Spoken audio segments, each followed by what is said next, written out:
devait donner une définition du Feng Shui, on dira que c'est une recherche d'harmonisation. Mais d'harmonisation dans la vie, donc dans l'habitat, par voie de conséquence.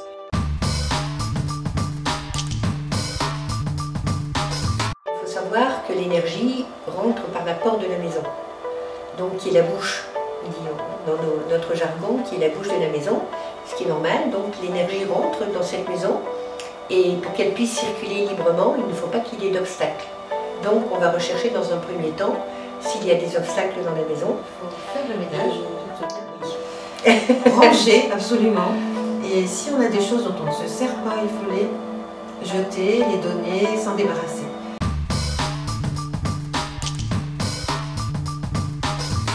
Alors ce que l'on regarde, c'est quand même la structure de l'habitation. Par exemple, de par la construction de la maison, on va s'apercevoir si la maison a des parties manquantes, si elle a des parties en extension. Donc une partie manquante peut apporter également certaines perturbations suivant la zone où elle se situe, on va dire. Et pour cela, on aura besoin du plan, absolument, du plan à l'échelle, qu'on va diviser en zones qui représentent des caractéristiques de la vie.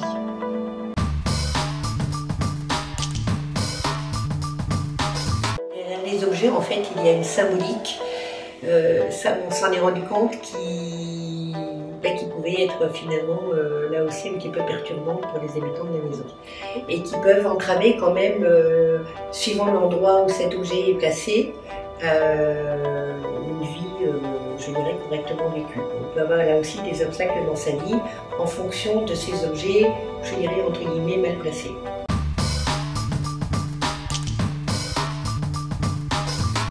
Chercher et respecter également le choix des couleurs. Le Feng Shui, c'est un ensemble de 5 éléments. Là, vous retrouvez l'eau, le bois, le feu, la terre et le métal. C'est un cycle constructif qui est respecté également par le choix des couleurs.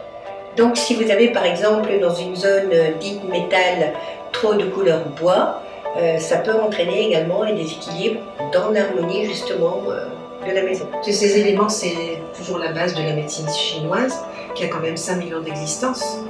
Et donc ça a eu beaucoup d'influence à une certaine époque jusqu'à ce que ce soit complètement éradiqué en Chine. Mais maintenant, nous, on peut l'appliquer à un Feng Shui occidental.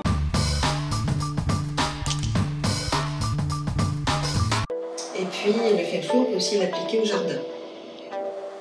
C'est vrai que les jardins Feng Shui sont particulièrement agréables. On reprend les mêmes éléments que la médecine chinoise, comme dans la maison, avec les couleurs.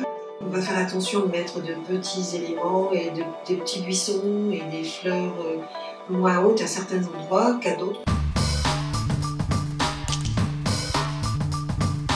Plusieurs écoles en fait en Feng Shui. Il y a l'école de la forme et l'école de la boussole.